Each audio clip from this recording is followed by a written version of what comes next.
ભાઈ?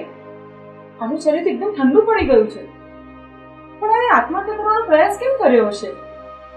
છોકરીને જોતા લાગે છે કે એ પરણેલી નથી.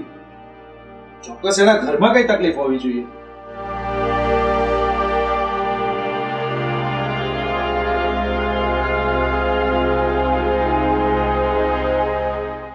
ભાઈ, લાગે છે આ હોશમાં આવી રહી છે.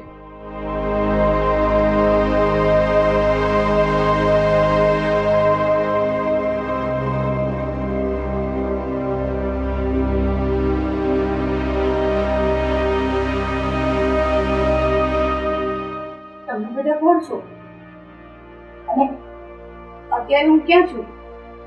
તું ગભરાઈશ નહીં, તું અમારા ઘરમાં છે. તે નદીમાં ઝંપલાવ્યું ત્યારે મારો ભાઈ રોહન તને બચાવીને અહીંયા લઈ આવ્યો.